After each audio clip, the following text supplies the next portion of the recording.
हम चुनाव के लिए कुछ नहीं करते, हम चुनाव के लिए कुछ नहीं करते। अब सामने 24 भी है, सामने 25 है, फिर 5 साल के बाद आएगा। जिसको लोग विकलांग कहते थे, हम उन्हें दिव्यांग कहते हैं। हम एकलव्य के अंगूठा काटने वाले नहीं हैं। बिहार सहित देश की तमाम राजनीतिक दल आगामी लोकसभा चुनाव 2024 की तैयारियों में जुटी है। वहीं बिहार आगामी बिहार विधानसभा चुनाव 2025 की तैयारियों में भी लगा है। मैं तस्वीर आपको आरजेडी प्रदेश कार्यालय के अंदर की दिखाऊंगा, जहां आरजेडी सभागार में दिव्यांग प्रकोष्ठ की बैठक आयोजित की गई है। इस बैठक की अध्यक्षता आरजेडी के प्रदेश अध्यक्ष जगदानंद सिंह के द्वारा की जा रही है। तस्वीरों में आप साफ तौर पर देख पा रहे हैं कि जगदानंद सिंह के द्वारा इस बैठक को संबोधित किया जा रहा है। मैं बता दूं कि दिव्यांग प्रकोष्ठ का एक नया गठन किया गया है आरजेडी में, और कहीं ना कहीं जो दिव्यांग वोटरों की संख्या है बिहार में, लगभग 6 लाख से अधिक की संख्या है इन वोटरों की, तो उस वोटरों को अपने पक्ष में करने की पहल जो है वो आरजेडी के द्वारा की जा रही है। क्योंकि 2024 में लोकसभा चुनाव होना है, 2025 में बिहार विधानसभा चुनाव होना है, और तमाम तरह की हथकंडे तमाम राजनीतिक दलों के द्वारा अपनाई जा रही है अभी से।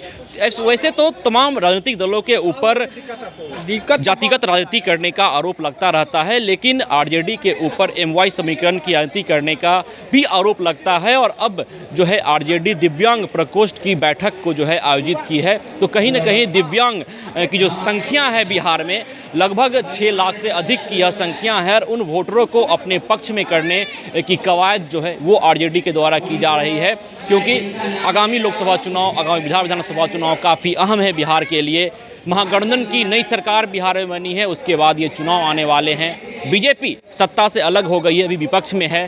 क्या कुछ हालात बदलेगा, क्या कुछ राजनीतिक समीकरण रहेगा, वो देखने वाली बात होगी। बहरहाल जो आरजेडी के प्रदेश अध्यक्ष हैं जगदानंद सिंह, उन्होंने क्या कुछ कहा है इस दिव्यांग बैठकों के ऊपर। उनसे जब सवाल किया गया कि आज आपने दिव्यांग प्रकोष्ठ की बैठक बुलाई थी, आगामी चुनाव के मद्देनजर कई दिव्यांग जो वोटर हैं उनको लुभाने की पहल तो आरजेडी नहीं कर रही है। आप ये बात मत भूलिए, दिव्यांग का मतलब जिसको लोग विकलांग कहते थे, हम उन्हें दिव्यांग कहते हैं।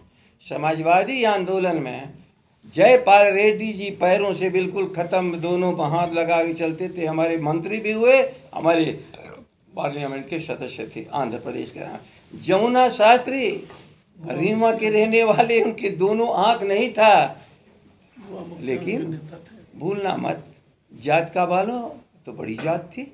लेकिन दिव्यांग उनको मान करके समाजवादी आंदोलन ने कभी भी किसी शरीर की कमजोरी के चलते उसके भीतर के गुणों को ग्रहण करके, हम एकलव्य के अंगूठा काटने वाले नहीं हैं।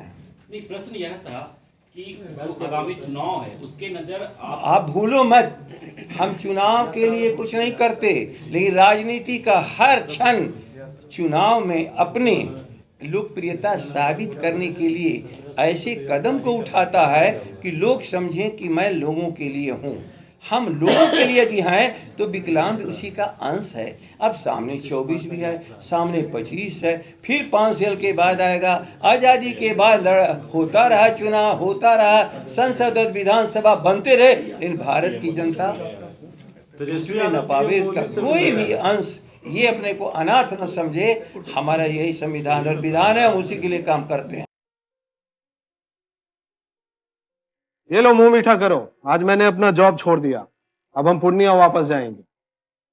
जॉब छोड़ दिया है?